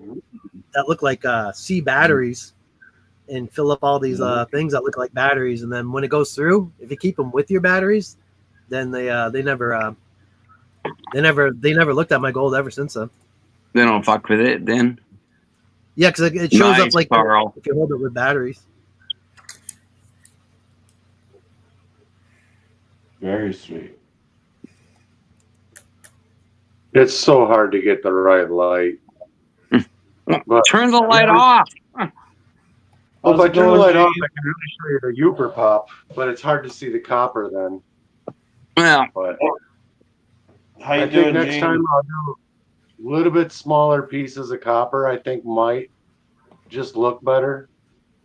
But I dig it. It's oh the yeah, first those time look awesome. I've tried it with the copper. So Hope you're feeling better, Gene. Or resting up. Yeah, that come out looking real nice, Carl. thanks, Reg. I Yeah. I that looks ended up sweet. leaving earlier and I went and helped the wife at work. And then when I got home, a buddy of mine came over with a couple of tools that I told him I was needing. And we got one of the Jeeps figured out. And so there's a lot less stress in the household tonight, knowing that tomorrow I'm going to have at least one of her Jeeps running again. Nice. What's wrong with the Jeep? It turns out it's just a coil. Anyway, It's a what? see it. The coil. Oh, So when I first checked it, Stacy, it has spark. It's got beautiful, crisp blue spark. But when I was Yeah. checking it against so it's cylinder 3. When I was checking it against cylinder 1 and cylinder 5, those ones you could be an inch away and it's shooting spark to the plug cap, but number 3 doesn't do that. Man, I'm just trying. Oh wait, where is the camera? Right there. Every once in a while, I'll catch it just right there. You can see. oh it yeah, it's there you coming. go. There we go. Of course, there's a lot of glare, but Oh, we can. That come out looking really Those nice. are amazing, man. Yeah, for that's the sweet. difference is insane. Gene Kloss is going live Friday, and a big Good evening, announcement. Bear. We got Bear Prospecting. Big and announcement. John Pearson chat. Good evening, folks. Bear was on. Bear was on it with us John? earlier. Watching. Backyard Yeah. trucker, how you doing? Yeah, I like Ian it. Wesley, how you doing? I don't know. I don't have Our a finger at fifth though. Our our special guest has taken off already. Yeah, he was double booked, so He will be back though. hopefully we'll have him back. Oh yeah, he'll come back. He likes coming on. Good. That's a nice log splitter you got there, Brian. Holy. Yeah, I just was playing with it today, so Yeah, I see it on Facebook. I'm like, holy crap. yeah, that thing's got a 37 lot. ton log splitter. That thing cranks out logs. What are you doing? What, 4-foot logs? No, the max it does is 24 inches. Oh, 24? Yeah, on the log splitter there. And so yeah, now that I got the sawmill, so I'm just trying to prep up stuff, and I got logs all over now. So I'm cutting logs to either 8 feet, 10 feet, or 16 feet, the ones that are nice and straight. And then right now I'm just piling them up because I needed that mini excavator to grab the logs to be able to put them on the sawmill. Oh, So yeah, I see. I didn't even try the sawmill yet, so I'm just kind of prepping it up. So I got some logs, and then when I'm cutting the wood, anything that's not going to be a saw log, you got to cut it up for like firewood, and then that started Right. piling up. So I'm like, now I got all this all this logs everywhere, and I'm trying to run over with the excavator and the ATV, and like I need to go get a log splitter. So I went and got a log splitter, and so I was playing with that today, and tomorrow hopefully I can try out the sawmill and start cutting some lumber. well, like in my work, we all set up.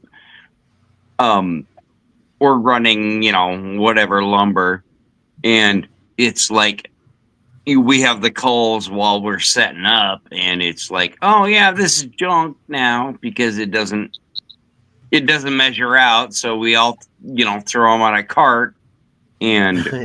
it's like, oh my God, how much it's board wood, and how much firewood, and board wood just burns up so quick, guys take it home by the truckloads, Yeah. I'm Yeah, I gonna might drop set up like I'm a gonna little drop- honor system firewood stand at the end of my driveway. So we'll see what happens. I have so much firewood, I don't even know what to do with. So I'm gonna drop down. Everybody have a good night. You guys know how to end the stream, and all right, I'll see you next week.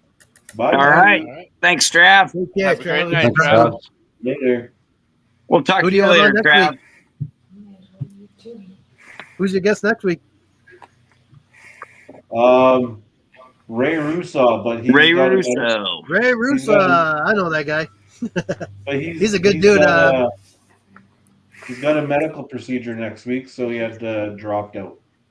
Oh, I'm looking to fill spots if anybody knows anybody. So yeah.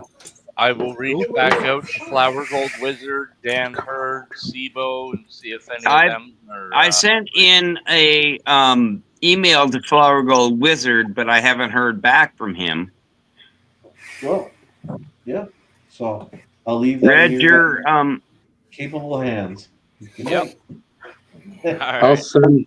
you're Travis. a Patreon, so I'll get a hold of you and we'll see Oh, what we we've can already do.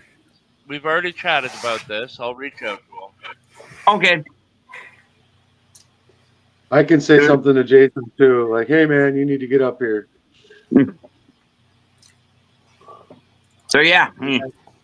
Everybody email Flower Gold Wizard and say you need to come up next week. yeah, that'll be cool. He's a really nice guy, and I've talked to him a couple of times, through Patreon, and then I quit Patreon. But yeah, he's been an amazing guy. Cool. He's just as good in person, man. Oh, really? I've never met him. I wish I could. I'd love to have him over here in Montana. Yeah, he like I said, he hooked me up. I reached out to him. I didn't realize how easy it was to get a hold of him. And I reached out to him when I first started screwing around with all this. and told him I was really interested in what he does, and I'd been watching him for years. And he told me he had a Patreon outing coming up, and if I joined his Patreon, he'd tell me where to meet him. And then he hooked me up with that dream mat that I have. So I made my first 6-inch sluice, and then I went and met him and got the mat for it. Mhm. But he's just can't say enough good things about Jason. He real sternly showed me why I wasn't panning right and how to do it right. And I still can't pan to save my ass, but he made like anything that I'm good at in the creek, especially at Nugget Lake, is because Jason took the time, like literally just one-on-one, to make me a better miner. And Oh, cool. And I and that's get to hang out with why we would like to have him up on here. You know, and like I say, he I really sent an email to him, and I haven't heard anything back from that guy. I'm just wondering what the hell. Yeah, he was just messaging me on my YouTube before I came live. He's got a guy that wants one of my classifiers, and yeah, I told him, I says I was hoping to get out and start folding some more, and I said I just been these stupid broken cars have got me. Yeah, and today I was literally going to go out and make classifiers when it warmed up. That's what I was telling Reg this morning, Yeah. and then my wife called, and the vehicle that she was driving just wasn't working, driving from the opposite side. So I was like, all right, I'm coming, I'll drive you. And that was my day. I went and played mailman all day. Well, guys, like I say, if you could, you know, maybe get a hold of him. I've already sent one email. Absolutely. Because I think he'd be hilarious and Oh, fun on live. he would be amazing. Does he do a lot of live stuff out there? He jumps up on a few channels every now and then, but not very Yeah. often. I see him He in a puts lot out, of chat. and that's kind of my he puts out a video on, let's say, Saturday, Sunday, and Yep. you know, it's kind of that, oh, cool, you know, it's kind of waiting for him to put it out. You know, he does some fun stuff.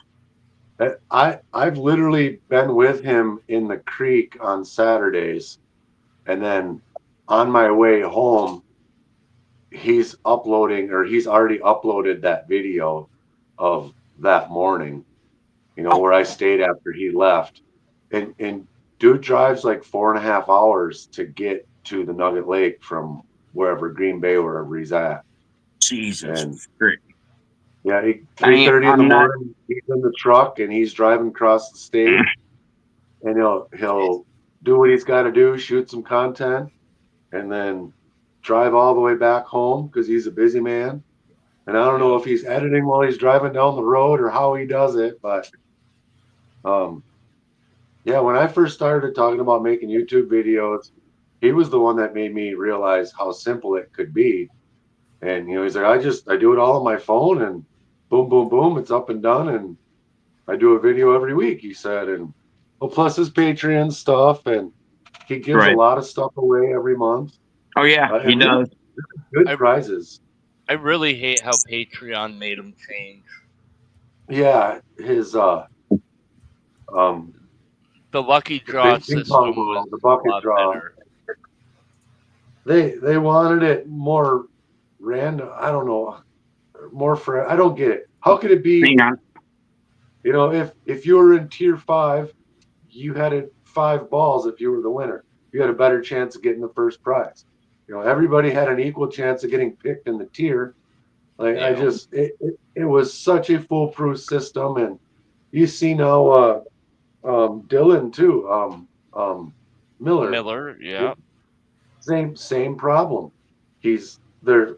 We're guessing the weights and nuggets, which is fun, but last month I had to guess in my class on Patreon 3 different times because everybody was so far over, and Right. Dylan let him go over. It was closest, But Flower Gold did like Price is Right, closest without going over. Right. Yeah.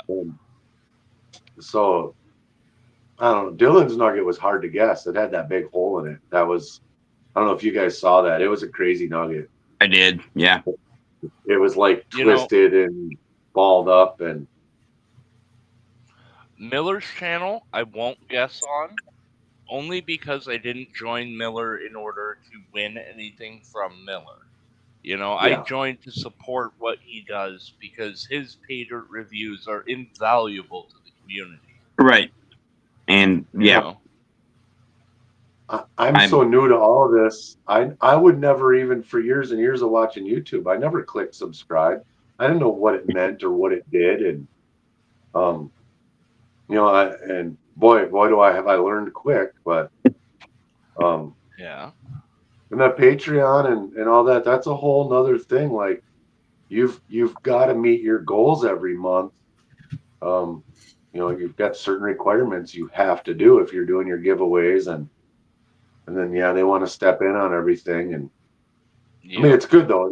They keep the system legit, so no one's just scamming or anything. But Right. Well, if I'm not mistaken, Patreon got bought out by Apple, which is why all of these changes started happening.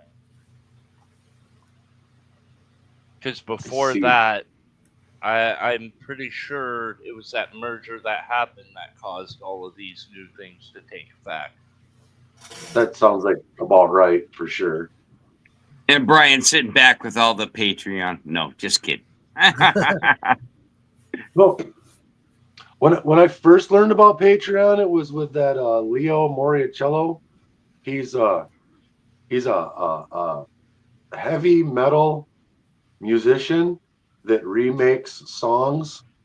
Like he did Baby Shark and made a metal version. And I've seen a few of those. But he had, like, every time he released something on Patreon, I think it was a $5 deal. But he had like 1,000 Patreons. So he would drop a video and it was $5,000. And he was doing like a video a week. And that's when I was looking into Patreon like, well, man, I got to get me to pay me $5 to do something. And we're like, the way these gold guys, they're all doing it, you know, you've got your different levels, and it's not every time they drop a video. Because yeah, I'd be putting YouTube videos out every freaking day if that was the case. But no, I'm just too lazy. You know, I tape one and I put it out when I get home.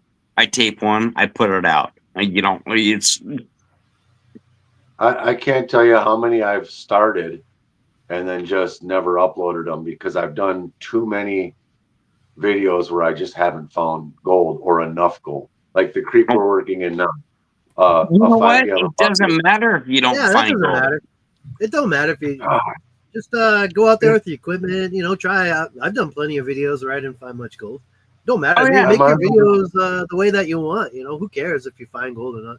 Yeah, that's me. And you know what? A lot of those people, believe it or not, a lot of those people think that they have to do it. So a lot of those people, they'll go out and they'll plant gold, dude. I know there's a lot of YouTubers, all their nuggets and their stuff that they find, they plant it because they pick a little shit in. Yeah. Like I've never, not even one time, I've never planted a piece of gold in my life. Whatever you see me find, that's exactly what I found, where it was, how it was. I've never one time. I could care less about planting gold or making sure people see gold on my channel or whatever. Whatever you see is real. It's if 100% I didn't real. find gold, you know what? I'll find it next time. You're right. Who cares? And I know there's a lot of people. I'll be careful. A lot of these YouTube people, a lot of even told me, like a lot of people that everyone here knows isn't what you think it is. Yeah, they quote unquote seed a little bit.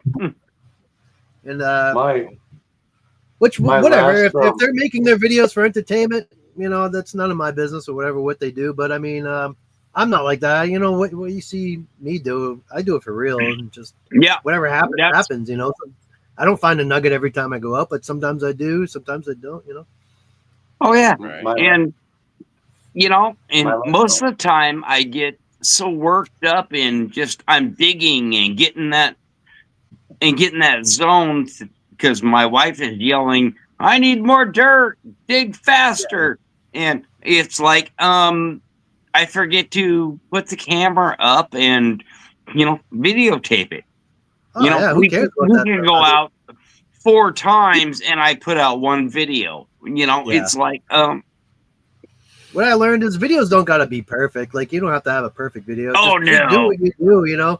People are gonna like you because you're either funny, you're entertaining, or you teach. A lot of it's just teaching, or some people will just watch you because they like to learn the way that you present things, or they just like the way you teach. Some people look just like your entertainment, like Pioneer Paul is an entertainer. He likes entertaining in his videos. That's his style. That's what he does. Dan Right. Hurd's like more of a teacher, right? So a lot of people watch his because they enjoy someone teaching them how to do something. So there's all the different styles of how you, like, if you're trying to make a successful YouTube show, it's not just about finding gold.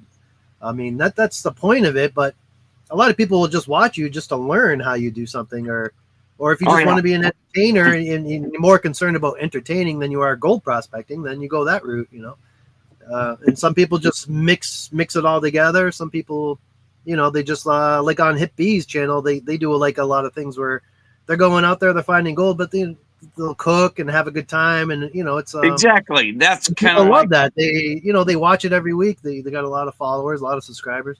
Everyone does their different thing, and that's what's cool. Keep it original, and you don't always have to go out and find gold and find nuggets. Yeah, and that's Well, what if I kind of present is, I don't always find gold. yeah. I'm That's like, okay. okay, maybe find a speck or two, and it's like, this is what happened this weekend. But my problem is like, and like Travis and Nick will go, oh yeah, agree with me. We all get so in depth in digging and doing our mining thing. It's like, oh yeah, we should, and we stand there on the creek and talk about it and go, oh yeah, we should go and videotape this, and we never do. And just that's what happens to me a lot. I just into the dredging so much that I forget to pick up the camera, and sometimes I don't get there's usually like a beginning of the story, the middle of the story, and an end to a story, and there's so many times where I don't get the beginning, I don't get the middle, don't get the end, and it makes a lousy video. But I'm not there to actually make a video. I'm there to gold mine and have fun and do my thing. And that's if I get footage, I get it, But then there's other people that do the opposite. They're there to make a video, They're there 100% to make a video, and with their side job is mining. Their real intention of being there is videotaping or video entertaining, or doing the YouTube thing. They're like, that's 90% of that's actually 100% of the reason why they're there. But you can always tell the people that don't have perfect videos, they're there to mine. They're there to really do it. They're gold miners, and they're not. And that's why, guys, and that's why, Carl, I need your son to come with us, where he reminds us or beats us over the head with a stick. Yeah, he'd be great.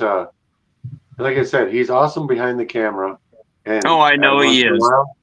He would love to put it down and get in the creek, and he had a blast with me. It was neat watching him the first time when he kind of just went away from me, and he dug a little bit and was playing with that pan. And when he found that first piece of gold that he dug out, he was just like, you could just see the wheels turning, like, that poor bastard's hooked. The wheels on the bus go round and round. And then as soon as he got back to Montana, he went out to his land there and jumped in the creek, and there's a foot of snow all around, and he's freezing, but he's outside all winter skiing anyway. So he was trying to mix a little gold mining and skiing too, but he also found the dirt's a little hard. Hey, Prairie, or wait, who's just left, or who just came back? What the heck is Bill smiling about? Drop Prairie's upside down. Oh, Yeah, Bill's all smiling about something. I'm gonna have to call it a night here. It's almost 11 o'clock, and I'm My eyes are getting tired. I got a long day All right, tomorrow. Joe. All right. So Well, I'm going to take off. hopefully you get your suit fixed. Yeah, I know. That's what I got to be chasing down tomorrow. All right. Good night, everybody. Good night, chat. Later, Thanks, Joe. Joe. We'll see you We soon. love you, Have a Joe. good night, Joe. Okay, hold on. I'm taking my pills. And I see Travis Yep. is still lurking. Travis still here. Yeah. Yeah, I'm going to jump down now too, guys. Mine keeps freezing up on my end. So have a good night, y'all. All All right, right. Nick. Night, Joe. All right, Have Kelly. yourself a good night. We'll see you later. See you guys. Thank you very much. I keep forgetting we're all still live. I'm used to the after party. Yeah. Have a good night, Kelly. But yeah, anyone out there that wants to do YouTube videos, I would just say just be yourself. Just give it a try. It's fun. You know, you don't have to, Exactly. it doesn't have to be perfect. You know, just do your thing. Go out there, just show what you do, and just have fun with it. Yeah, just loop your, when in doubt, there's a free thing that's you cut, and you can just stick your videos together, and that's what I do. Just stick your whatever you have and send it out. Yeah.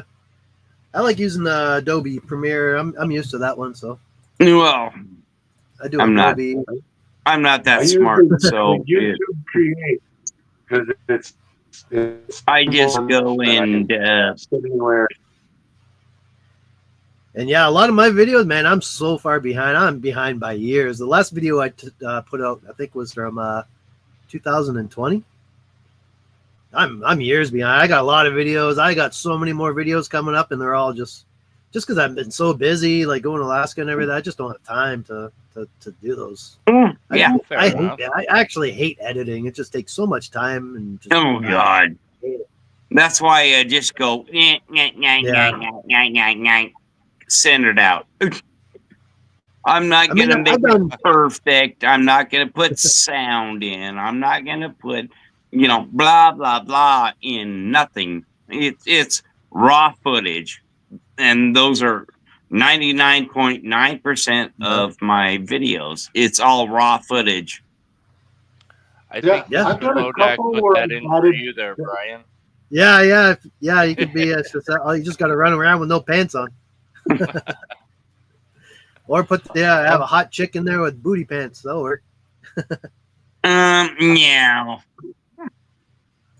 I've Have done a a few great night, videos Bad where Idea I've added Lab. clips and extra stuff, and it's fun. It makes for good content, but that takes a lot too. Then now you got to go find those videos to bring them in and splice them in. And Glacial Gold Yeah. Hunter, he's great for that. He brings all kinds of stuff over, and he's very entertaining channel. I And know. He's a geologist. He's smart as could be. A lot of the times you watch his stuff and you think he's struggling and that he doesn't know. But then if you watch his Lundgren Bronze Works channel where he's melting down bronze and aluminum and making these statues, the dude is a genius. He's incredibly smart. And in that other channel, he's just having fun mining for gold, and he's teaching people geology, and it's a great entertaining channel. That he's not as goofy as, Glacial Paul. Gold Hunter. Yeah. Have a good Yeah, night there, Scrapyard. Have you Scrappy. seen his Lundgren Bronze Works channel? I That's the haven't guy watched for much gold of it. Oh, he's making like brass elk where he's melting the brass down or bronze, whichever it is, and doing these vacuum molds and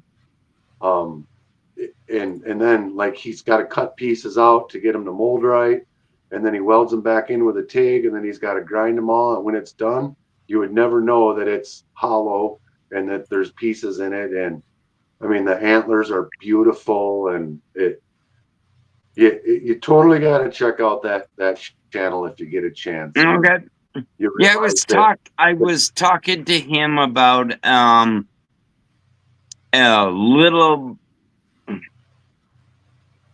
a specific part of maybe Red Dirt Nation. I'm aware, but he's got his he's had his thing, surgery and he's all blown out. he was gonna have surgery done. So I was just and I wasn't Yeah. understanding because I was telling him kind of a lot of what was going on behind the scenes, and he was like, what about this? And I'm like, I just told you. And so, Well, guys, we just hit the 2-hour mark. Do we want to kick this backstage? yeah, let's kick it backstage. All right, I'm the last one with keys, so I'm end the stream. Oh, and yeah. hit the outro, and You didn't get Alright, your I'm gonna laptop yet? Casey? I'm gonna hit the head, and while it's running the outro. sounds good. Sounds good. All right, thank you everybody for joining us tonight. Thank you all. If you want to come up, can you put Yep, I will the drop link out in if they stream want to there. come up and have the shenanigans backstage? Absolutely. Thank you All very right, much. YouTube. It's been a Good night, pleasure. YouTube. Brian, thank you for joining us. And Yeah, thanks for having me. Carl, Hope Stacy. I was a good co-host. Oh, absolutely. Yeah, you're. Absolutely. You're one of the best for sure.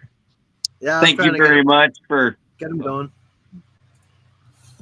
Oh. All right. Have a good night, YouTube. Later. All right. Later, YouTube.